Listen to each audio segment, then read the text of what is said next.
C'est un grand plaisir pour moi de pouvoir commencer ce journal prophétique, qui sera peut-être composé de 2 parties. Nous allons couvrir pas mal de matériel avec le thème « Le plan d'extermination humaine ». Que vais-je essayer d'englober ou de développer avec ce sujet, le plan d'extermination humaine? Eh bien, ce sont principalement 4 philosophies, 4 idées, 4 idéologies qui ont pénétré l'être humain depuis la fin du 19e siècle jusqu'à l'actuel 21e siècle, qui ont changé, ont totalement transformé l'humanité.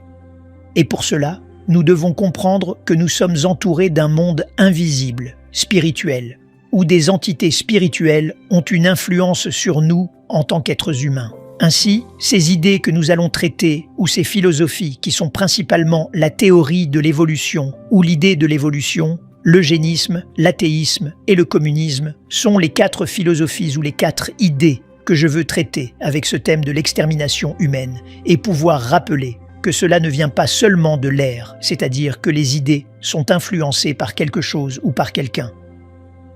Nous allons donc approfondir principalement la Bible pour qu'elle soit notre source de révélation et de compréhension de ce qui se passe ou des événements autour de nous.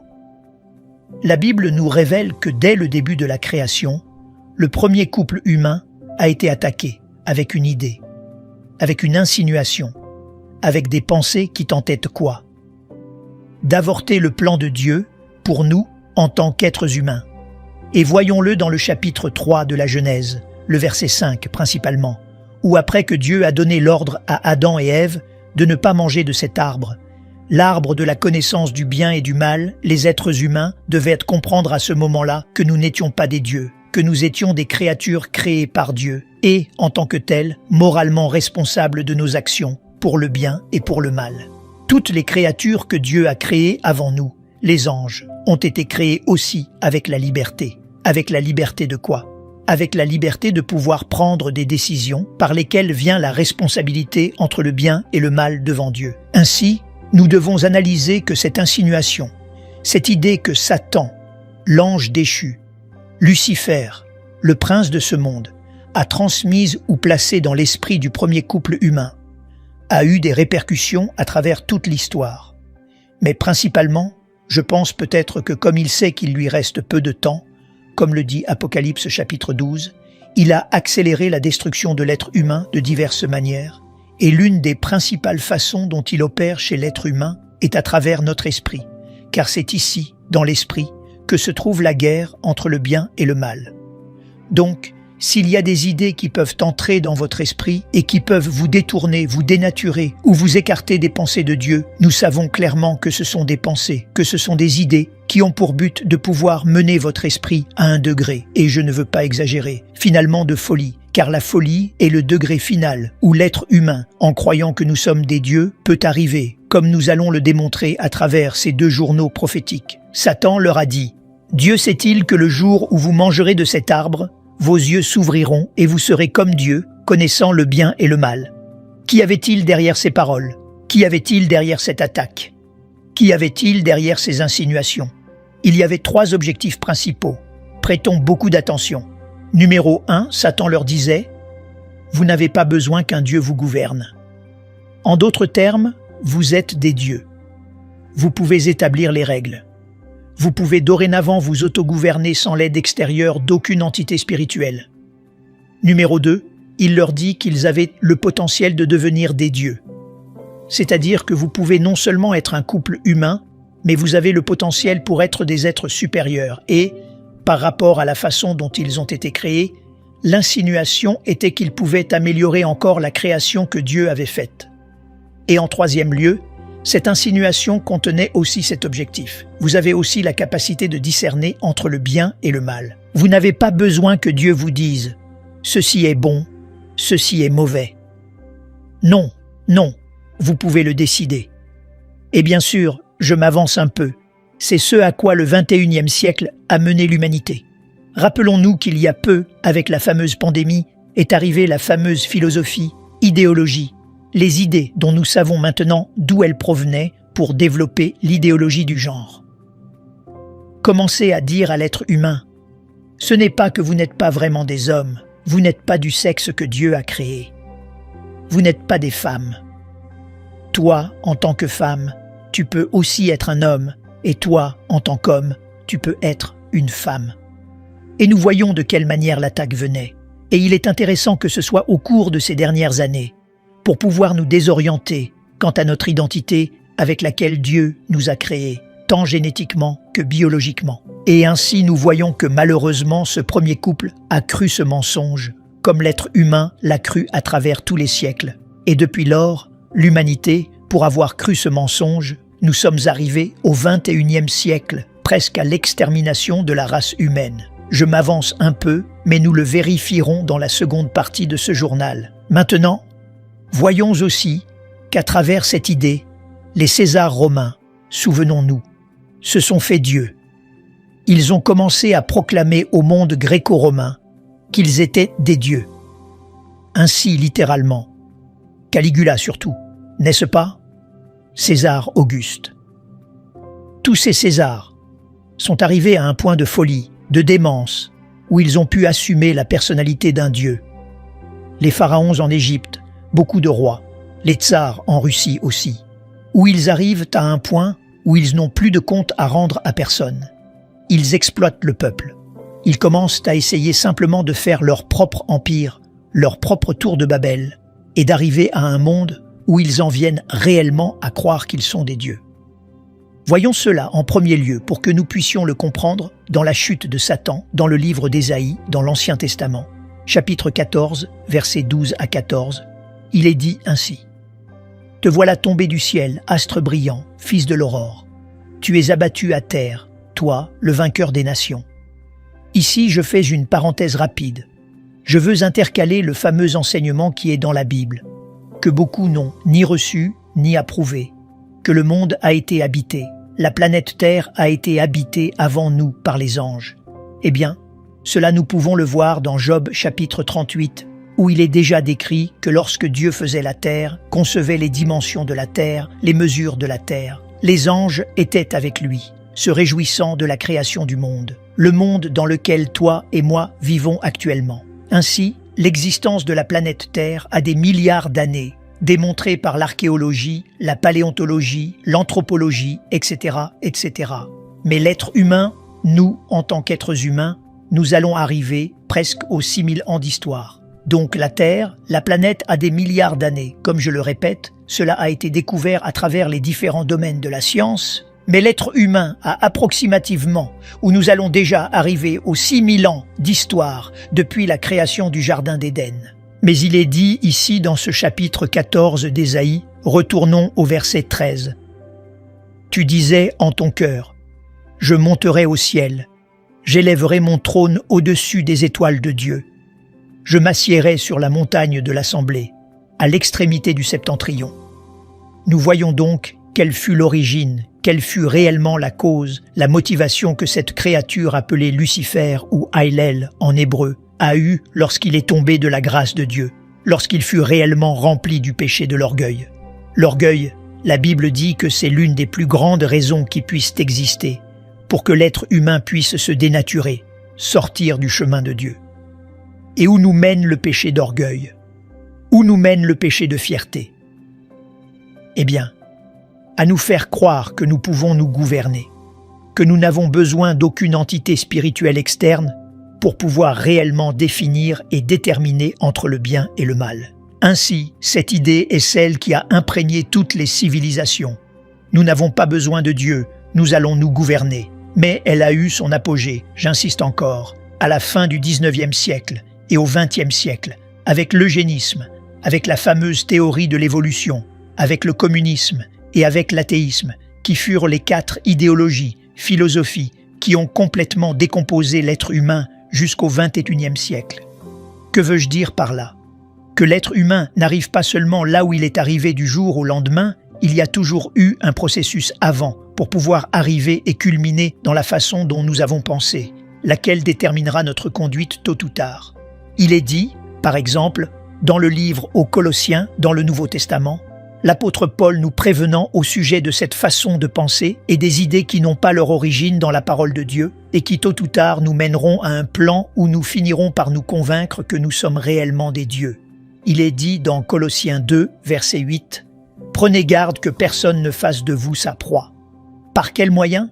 Par la philosophie et par une vaine tromperie, s'appuyant sur la tradition des hommes, sur les rudiments du monde et non sur Christ. C'est-à-dire, que dit la Bible à travers l'apôtre Paul? Que nous fassions attention aux idées, aux livres, aux films, aux mini-séries, etc., aux enseignements de nos maîtres. Si tu es à l'école primaire, au collège, principalement à l'université, faisons attention aux idées que les professeurs nous transmettent ou ce que nous trouvons à travers de nombreux livres. Faites attention concernant la philosophie. Le mot philosophie vient du grec qui signifie amour de la sagesse. Philos, amour, sophos, sagesse. Donc, qu'est-ce qu'un philosophe? C'est tous les êtres humains, nous sommes philosophes d'une certaine manière, car cela signifie que nous aimons ce que nous pensons, c'est-à-dire ce que tu penses.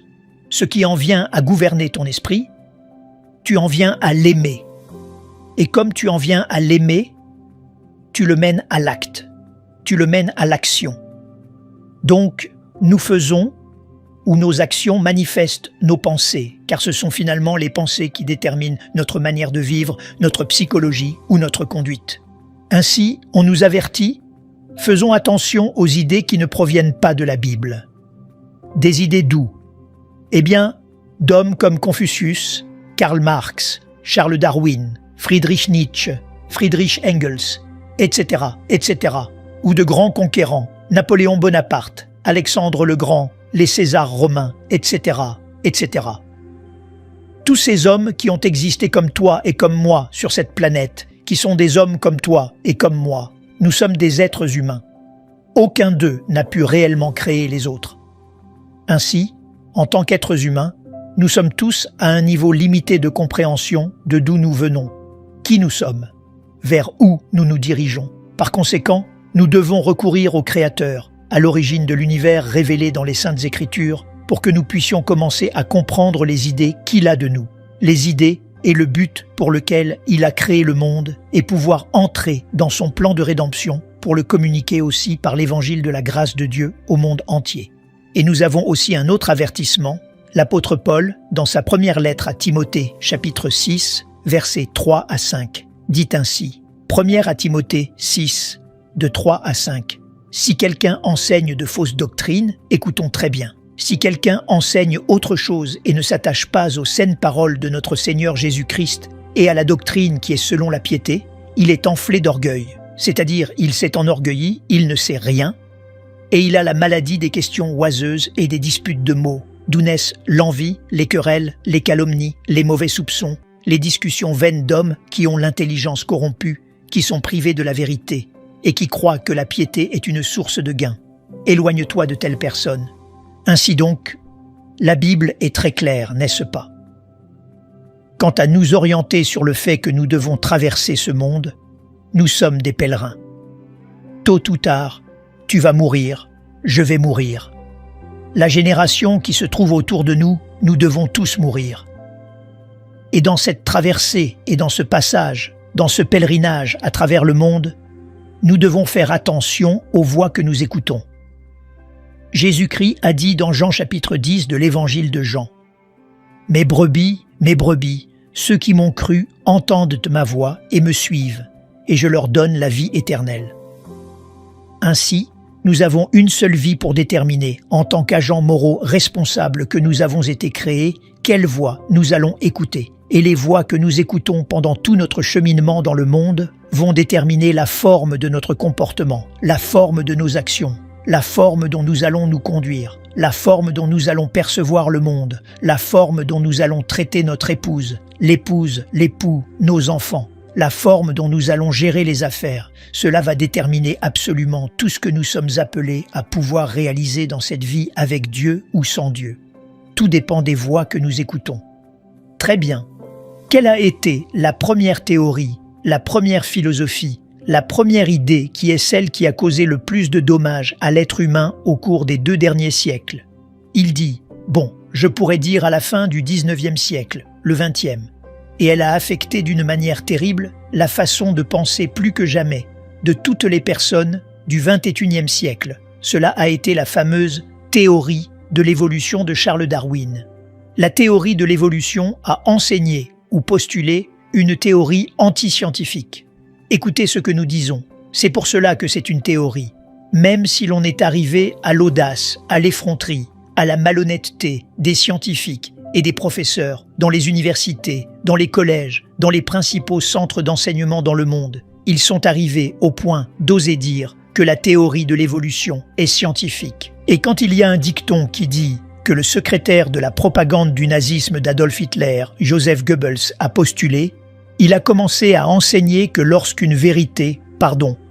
mensonge se répète 100 ans, on finira par l'accepter comme vérité. C'est-à-dire, quand nous écoutons quelque chose qui se répète et se répète et se répète et se répète et qu'on insiste là-dessus, on finit par accepter, que c'est la vérité. Parce que jusqu'à présent, on se dit, personne ne l'a contredit, n'est-ce pas? La majorité pense à cela, la majorité l'a accepté. Moi aussi, je ne peux pas faire partie de ce qui, je dois faire partie de ce qu'est la majorité. Et je penche à penser comme la majorité. C'est ainsi qu'est l'être humain. Nous sommes entraînés, n'est-ce pas? Parmi les jeunes, nous pouvons le voir, la majeure partie des jeunes qui fument ou commencent à fumer. Pourquoi l'ont-ils fait?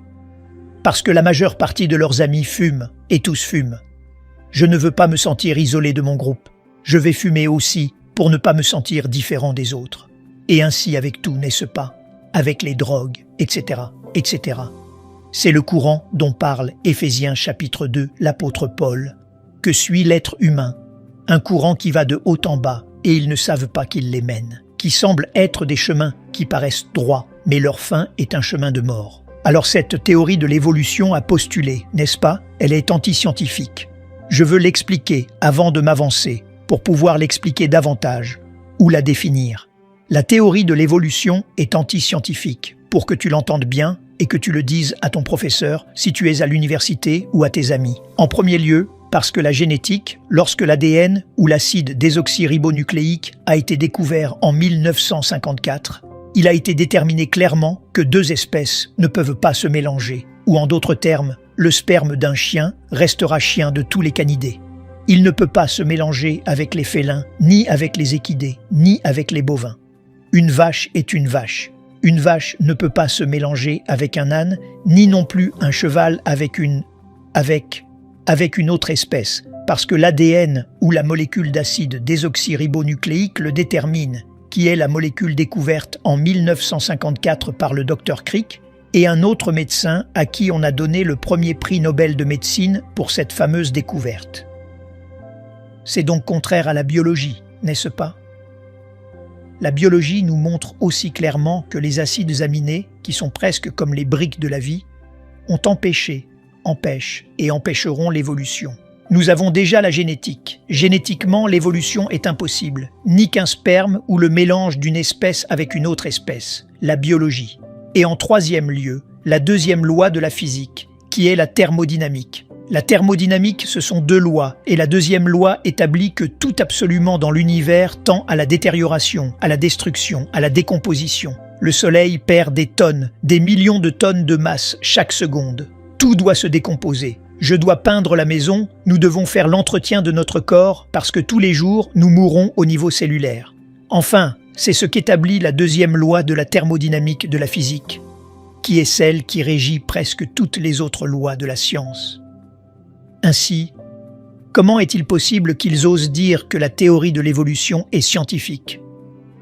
Jusqu'à ce moment, ils n'ont jamais prouvé, ni ne prouveront la mutation ou le changement d'une espèce à une autre espèce. Et c'est ce que nous essayons, qu'ils essaient de faire dans les laboratoires, de croiser des souris avec une autre espèce, et des chats avec des chiens, et des chiens avec des boucs, etc., etc., pour produire quelque chose d'hybride. Parce que quand nous arrivons à cela, par exemple, quand on a mélangé un cheval avec une ânesse, quel a été le résultat? Eh bien, le résultat a été une mule, et la mule est née hybride. Elle ne pourrait plus se reproduire car elle a violé les lois de la génétique établies par Dieu depuis le premier livre de la Genèse, dès la première page de la Bible que Dieu a établi les lois de la génétique. Ainsi, il est important que nous voyions toutes ces choses parce que cette théorie de l'évolution, n'est-ce pas, a commencé à postuler clairement qu'elle se propagerait dans tous les lieux et dans tout l'économique, etc., etc., et qu'on pouvait réellement arriver à améliorer l'espèce de l'être humain à travers, la biologie, à travers la génétique, etc., etc.